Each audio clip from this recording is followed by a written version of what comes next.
இப்பொழுது வயிற்று வலி என்கிற நோய்க்கான மருத்துவத்தை பார்க்க போகின்றோம். அதற்காக இன்று நாம் எடுத்துக்கொண்ட அற்புதமான ஒரு மூலிகை ஏலக்காய். துடி, கோரங்கம், ஆஞ்சியம் என்று பல பெயர்களால் அழைக்கப்படுகின்ற ஏலக்காய் மிக சிறந்த கிருமி நாசினி. வயிற்று உப்பசங்கள், வயிற்று வலி, வயிற்று வலியால் வருகின்ற அதீத துன்பம் இவையெல்லாம் நீக்கக்கூடிய ஆற்றல் ஏலக்காய்க்கு இருப்பதால் ஏலக்காயும் எடுத்து வைத்துள்ளோம். அடுத்ததாக நாம் எடுத்துக்கொண்ட பொருள் மிளகு. ஒரு கிருமி நாசினி. நுண் கிருமிகளால் உடலில் ஏற்படுகின்ற பல்வேறு வகையான நோய்களை போக்கும், இரத்தத்தை சுத்திகரிக்கும். இது ஒரு இரத்த சுத்தி. ஆகையால் மிளகையும் எடுத்து வைத்துள்ளோம். அடுத்ததாக நாம் எடுத்துக்கொண்ட பொருள் ஜீரகம்.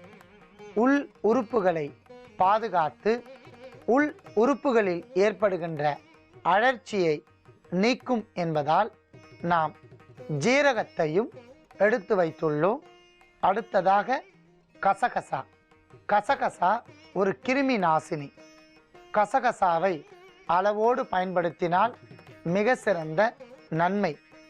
ஆனந்தத்தையும் இன்பத்தையும் தரக்கூடிய அற்புதமான ஒரு பொருள் கசகசா. வயிற்று வலி வந்தால் எளிமையான முறையில் தணிப்பதற்கு கசகசா பயன்படும் என்பதால் நாம் கசகசாவையும் எடுத்து வைத்துள்ளோம். அடுத்ததாக நாம் எடுத்துக்கொண்ட பொருள் சித்தரத்தை. ஒரு கிருமி நாசினி. உடல் பகுதியில் தோன்றக்கூடிய கிருமிகள், வயிற்று பகுதியில் தோன்றக்கூடிய கிருமிகள், வயிற்று வலி இவையெல்லாம் தணிக்கும். ஆகையால் சித்தரத்தையும் எடுத்து வைத்துள்ளோம். அடுத்ததாக நாம் எடுத்துக்கொண்ட பொருள் ஜாதி பத்திரி என்று சொல்லக்கூடிய பிரிஞ்சி இலை. உடல் உஷ்ணம், அதிகப்படியான வயிற்றுப்போக்கு, வயிற்று வலி இவற்றை தணிக்கும் என்பதால் நாம் ஜாதி பத்திரியும் எடுத்து வைத்துள்ளோம். அடுத்ததாக எடுத்துக்கொண்ட பொருள் பெருங்காயத்தூள். வயிற்று உப்பசம், நாவறட்சி, அளவிற்கு அதிகமான வயிற்று பகுதியில் தோன்றக்கூடிய குற்றங்கள் இவை அனைத்தும் தடுக்கும் என்பதால் பெருங்காயத்தூளையும் எடுத்து வைத்துள்ளோம். அடுத்ததாக நாம் எடுத்துக்கொண்ட பொருள் சுக்கு துண்டுகள். 18 வகையான குன்மம், சக்தி குன்மம், ஆமை குன்மம், பல்வேறு வகையான குன்ம நோய்களை விலக்கி குடல் பகுதியை சுத்தப்படுத்தும் என்பதால் சுக்கு துண்டையும் எடுத்து வைத்துள்ளோம். அடுத்ததாக நாம் எடுத்துக்கொண்ட பொருள் திப்பிலி தூள். திப்பிலி அளவிற்கு அதிகமான நச்சு பொருட்களை வெளியேற்றி மிளகை போலவே பல மடங்கு சுத்தப்படுத்தக்கூடிய அற்புதமான ஒரு மூலிகை.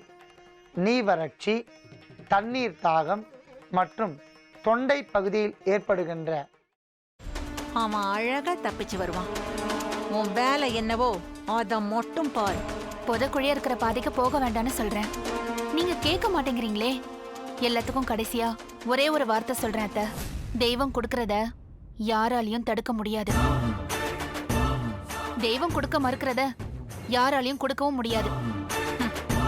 தங்கதுரைக்கான தண்டனை ஆண்டவனோட கைவசம் தயாரா இருக்கு. முடிஞ்சா நீங்க காப்பாத்திக்கோங்க. பிரியாணி பாத்திரத்தில் நெய், கடலை எண்ணெய், பட்டை, மராட்டி மொட்டு, கல்பாசி, ஏலக்காய், பிரியாணி இலை, வெங்காயம், பூண்டு, முந்திரி, பிரியாணி மசாலா, தக்காளி, கல் உப்பு, மஞ்சள் தூள், கொத்தமல்லி, புதினா சேர்த்து நன்கு வதக்கவும். பின்னர் மட்டன், தயிர், சிறிது தண்ணீர் ஊற்றி கலந்து அதனுடன் சீரக சம்பா அரிசி சேர்த்து கொதித்த பின் பச்சை மிளகாய், புதினா சேர்த்து இறுதியாக தம் போட்டு இறக்கினால் சுவையான கொங்கு நாடு வெள்ளை மட்டன் பிரியாணி தயார். இப்போ உனக்கு கால் உடைஞ்சிருக்கும். தனோ, பார்த்து சூதானமா நடந்துக்கோ. இந்த வீடு பயங்கரமான காடு மாதிரி. யாரு யாரு அழிப்பாங்கன்னே தெரியாது. அக்கா, இப்ப நான் என்னக்கா பண்றது?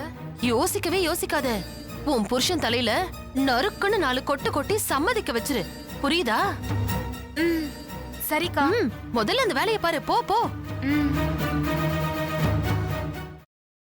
செல்வி எங்க போயிருக்கான்னு சொல்லு. அதான் நீங்க சொன்னீங்களேம்மா, அவங்க அம்மா அப்பா வீட்டுக்கு போயிருக்காங்க. அப்படிதான் சொல்லணும். சரி, சந்தோஷ்க்கு லெமன் டீ கொடுத்துட்டு உடனே வந்துடணும், புரிஞ்சுதா? சரிங்கம்மா. எப்படி?